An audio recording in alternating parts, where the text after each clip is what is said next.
조합 설립 인가가 되고 나오면 상가는 다수결에 밀려서 찬밥 신세가 되기 마련입니다. 상가 구분 소유자의 과반수가 이미 동의를 한 경우에 홀로 남은 자들의 협상력은 약화되기 마련입니다. 이 경우에 해당 소수 구분 소유자는 사업 진행을 막을 수 있는 실질적 협상 수단을 잃게 되는 것이지요. 안녕하세요. 건평법률사무소 김건우 변호사입니다. 저는 재개발 재건축 그리고 부동산을 전문으로 하고 있으며 해당 분야가 대한변호사협회 전문 분야 등록되어 있습니다.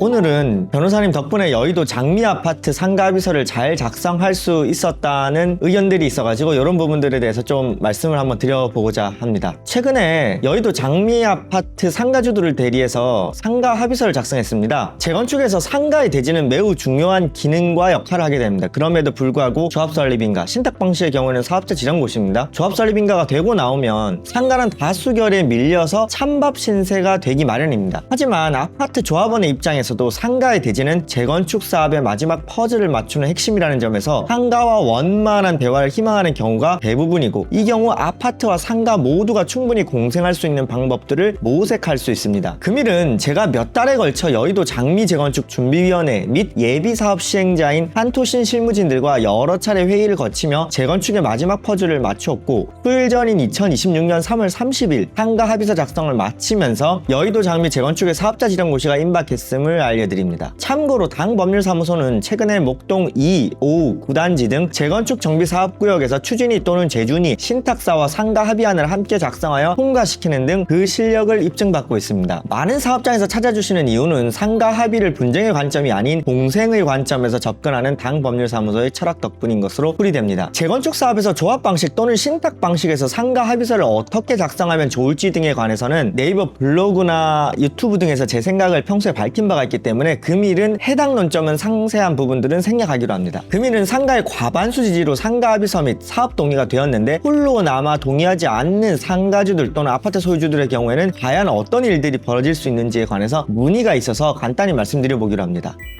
우선 상가의 구분 소유자의 동별 동의 요건에 대해서 살펴보겠습니다. 법적 근거를 먼저 살펴보면 도시정비법에 따르면 재건축 사업의 추진위원회가 조합을 설립하려는 때에는 주택단지의 공동주택의 각 동별 구분 소유자의 과반수 동의와 주택단지의 전체 구분사의 100분의 70 이상 및 토지 면적의 100분의 70 이상의 토지 소유자의 동의를 받아야 합니다. 도시정비법 35조 3항에 규정하고 있습니다. 이때 복리시설, 상가 건물이라고 하겠습니다. 복리시설은 주택단지 안에 상가 전체를 하나의 동으로 봅니다. 따라서 단지 내 상가 구분 소유자 전체가 하나의 동을 구성하게 됩니다. 상가 동별 동의의 실무적인 의미에 관해서 말씀드려보면 상가 구분 소유자들이 하나의 동을 구성하기 때문에 상가 구분 소유자들의 과반수 동의가 없으면 동별 동의 요건이 충족되지가 않고 조합 설립 인가를 받을 수가 없게 되는 것이지요. 이처럼 각 동별 동의를 규정한 것은 하나의 주택단지 안에서 공동주택 및 복리시설이라도 그 위치 등에 따라 동별로 이해관계가 달라질 수 있기 때문입니다. 상가 구분 소유자들 중 과반수 이상이 재건축에 동의하지 않아서 재건축 조합 설립인가 요건을 충족할 수 없게 되는 경우에 추진위원회가 해당 상가 구분 소유자들을 제외하고 사업을 진행하기 위해서 도시정비법 제67조에 따른 토지 분할을 청구하는 방식으로 대응하기도 합니다. 하지만 이 경우는 쌍방이 피를 흘리는 경우가 될 수 있어서 조심스럽게 접근해야 할 필요가 있으며, 추진위 임원진들이 기선제압용으로 해당 카드를 작동시키는 순간 기선제압은커녕 돌이킬 수 없는 강을 건널 수도 있기 때문에 전략적인 접근이 필요해 보입니다. 상가 구분 소유자의 과반수가 이미 동의를 한 경우에 홀로 남은 자들의 협상력은 약화되기 마련입니다. 상가 구분 소유자들의 과반수가 이미 동의하고 있고 나머지 조합 설립 요건도 갖추어진 상황이라면 동의하지 않은 소수의 상가 구분 소유자는 동별 과반수 요건을 저지할 수 없게 됩니다. 이 경우에 해당 소수 구분 소유자는 사업 진행을 막을 수 있는 실질적 협상 수단을 잃게 되는 것이지요. 한편 이미 동의한 상가 구분 소유자들이 동의를 철회하려고 하더라도 조합 설립인가 신청 후에 한 동의 철회는 효력이 없습니다. 따라서 조합 설립인가 신청 전에 동의를 철회하는 자만을 동의자 수 산정해서 제외하도록 규정하고 있으므로 인가 신청 후에 철회는 효력이 없고 정관 등에 의한 조합 탈퇴 요건을 갖췄는 이뤘는지 여부만 문제될 수 있지만 현실적이지는 않습니다. 결국 이 경우는 현금 청산의 문제가 현실적으로 다가옵니다. 동의하지 않은 구분 소유자의 현금 청산 가능성에 대해 살펴보면 매도 청구의 법적 근거는 도시정비법 제64조입니다. 도시정비법은 재건축 조합 설립 미동의자에 대한 매도 청구를 규정하고 있어요. 참고로 과거에는 도시정비법이 집합건물법 제48조를 준용하는 방식이었는데 현행 도시정비법령은 매도 청구를 직접 규정하고 있습니다. 매도 청구권이란 사업 시행자가 재건축 사업을 시행함에 있어서 조합 설립에 동의하지 않은 자 및 조합 설립에 동의할 자격이 없는 자에 대하여 일정한 절차를 거쳐서 토지 및 건축물의 소유권을 매도할 것을 청구할 수 있는 권리를 말합니다. 매도 청구 대상자에 대해 살펴보겠습니다. 현행 도시정비법 제64조 1항에 따르면 매도 청구의 촉구 대상은 다음과 같습니다. 첫 번째는 조합 설립에 동의하지 않은 자, 두 번째는 신탁 방시의 경우에는 사업 시행자 지정에 동의하지 않은 자, 셋째는 건축물 또는 토지 중 하나만 소유한 자도 매도 청구의 대상이 됩니다. 도시정비법 64조 4항의 내용이기도 합니다. 그러면 이런 질문이 있을 수가 있어요. 조합 설립인가 후에는 조합 설립 동의를 하지 못하나요? 라는 질문이 있을 수 있는데 조합 설립인가 후에도 미동의자는 분양 신청 기간 만료일까지 조합 설립에 동의하여 조합원이 될 수 있다는 점은 실무상 폭넓게 받아들여지고는 있습니다. 대법원 2022년 8월 10일자 선고한 판결 내에서도 이런 부분들이 인정되고 있습니다. 다만 사업구역별로 구체적인 검토는 필요해 보입니다. 재건축, 재개발 등 각종 개발 사업은 교과서만으로는 해결하기가 어렵습니다. 이론은 실무 현장에서의 풍부한 경험과 밀접하게 접목되어 작동할 수 있어야만 사건을 풀어갈 수 있습니다. 건평법률사무소는 가장 어려운 순간에 여러분이 가장 가까이에 있겠습니다.